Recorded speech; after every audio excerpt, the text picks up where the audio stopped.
ಸ್ನೇಹಿತರೆ, ಸುದ್ದಿಯಲ್ಲಿ ಕಾಣಿಸಿಕೊಂಡ ಜಪಾನಿನ ಕೋತಿಯ ತಾಯಿ ತನ್ನ ಮರಿಯನ್ನ ದೂರ ತಳ್ಳಿದ ದೃಶ್ಯ ಹೃದಯವನ್ನ ಕಚ್ಚಗೊಳಿಯುತ್ತದೆ. ಆ ಚಿಕ್ಕ ಮರಿ ತಾಯಿಯತ್ತ ಓಡಿ ಬಂದು ಮಡಿಲಲ್ಲಿ ಆಶ್ರಯ ಹುಡುಕಿದಾಗ ತಾಯಿ ಅದನ್ನ ಮೃದುವಾಗಿ ಆದರೆ ದೃಢವಾಗಿ ದೂರ ಮಾಡಿದ ಕ್ಷಣ ಅದು ನೋವು ಮತ್ತು ವಾಸ್ತವದ ಸಂಗಮವಾಗಿತ್ತು. ಮರಿಯ ಕಣ್ಣಲ್ಲಿ ಅರ್ಥವಾಗದ ಪ್ರಶ್ನೆ, ನಾನು ಏಕೆ ದೂರವಾಗಬೇಕು ಎಂಬ ಮೌನ ಕೂಗು, ತಾಯಿಯ ಕಣ್ಣಲ್ಲಿ ಕಠಿಣತೆಯ ಹಿಂದೆ ಮರೆಮಾಡಿದ ಮಮತೆ.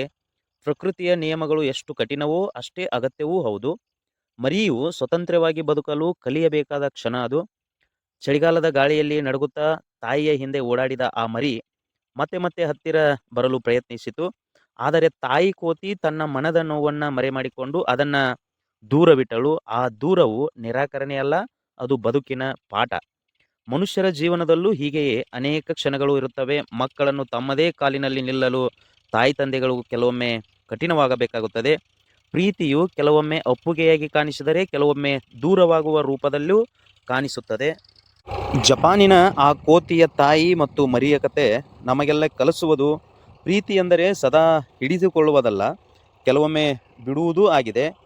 ಆದರೆ ಒಂದು ದಿನ ತಾಯಿ ಕೋತಿ ಮರಿಯನ್ನ ದೂರ ಮಾಡಿದಂತೆ ಮನುಷ್ಯನ ಜೀವನದಲ್ಲೂ ಒಂದು ಕ್ಷಣ ಬರುತ್ತದೆ. ಶಾಲೆಯ ಮೊದಲ ದಿನ, ಹೊಸ ನಗರಕ್ಕೆ ಓದಲು ಹೋಗುವ ದಿನ, ಕೆಲಸಕ್ಕಾಗಿ ಊರನ್ನು ಬಿಟ್ಟು ಹೊರಡುವ ದಿನ, ಅಥವಾ ಮದುವೆಯಾಗಿ ಹೊಸ ಮನೆಗೆ ಕಾಲಿಡುವ ದಿನ. ಆ ದಿನ ತಾಯಿಯ ಕಣ್ಣಲ್ಲಿ ಮೌನದ ಕಣ್ಣೀರು, ತಂದೆಯ ಹೃದಯದಲ್ಲಿ ಮರೆಮಾಡಿದ ನೋವು, ಆದರೆ ಮುಖದಲ್ಲಿ ಮಾತ್ರ ಧೈರ್ಯದ ನಗು. ಕೋತಿಯ ತಾಯಿ ಮರಿಯನ್ನ ದೂರ ತಳ್ಳುವುದು ಕೋಪದಿಂದಲ್ಲ, ಅದಕ್ಕೆ ಬದುಕು ಕಲಿಸಲು. ಮನುಷ್ಯರ ತಾಯಿ ತಂದೆಯೂ ಹಾಗೆಯೇ ಮಕ್ಕಳನ್ನ ತಮ್ಮದೇ ಕಾಲಿನಲ್ಲಿ ನಿಲ್ಲಿಸಲು ಕೆಲವೊಮ್ಮೆ ಹೃದಯ ಕಠಿಣ ಮಾಡಿಕೊಳ್ಳುತ್ತಾರೆ. ಆ ಚಿಕ್ಕ ಮರಿ ಅಂದು ಅರ್ಥ ಮಾಡಿಕೊಳ್ಳಲಾರದು. ಅಮ್ಮ, ನೀನು ನನ್ನನ್ನು ಏಕೆ ದೂರ ಮಾಡುತ್ತೀಯೇ? ಅದೇ ರೀತಿ ಮನುಷ್ಯರು ಕೆಲವೊಮ್ಮೆ ಯೋಚಿಸುತ್ತಾರೆ, ಅವರು ನನ್ನನ್ನು ಏಕೆ ಬಿಡುತ್ತಾರೆ? ಆದರೆ ಕಾಲವೇ ಉತ್ತರ ಕೊಡುತ್ತದೆ. ದೂರವೇ ಬಲವಾಗುತ್ತದೆ. ಬಿಟ್ಟು ಹೋಗುವ ಕ್ಷಣವೇ ಬದುಕಿನ ಆರಂಭವಾಗುತ್ತದೆ.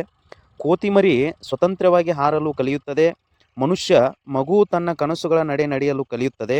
ಪ್ರೀತಿ ಎಂದರೆ ಸದಾ ಹಿಡಿದುಕೊಳ್ಳುವುದು ಅಲ್ಲ, ಕೆಲವೊಮ್ಮೆ ಬಿಡುವುದು, ಕೆಲವೊಮ್ಮೆ ನೋವಿನಲ್ಲಿ ನಂಬಿಕೆ ಇಡುವುದು.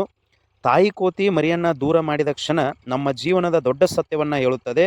ಮಡಿಲು ನಮಗೆ ಆರಂಭ ಕೊಡುತ್ತದೆ, ಆದರೆ ದೂರವೇ ನಮಗೆ ಗುರುತು ಕೊಡುತ್ತದೆ. ನಮಸ್ಕಾರ.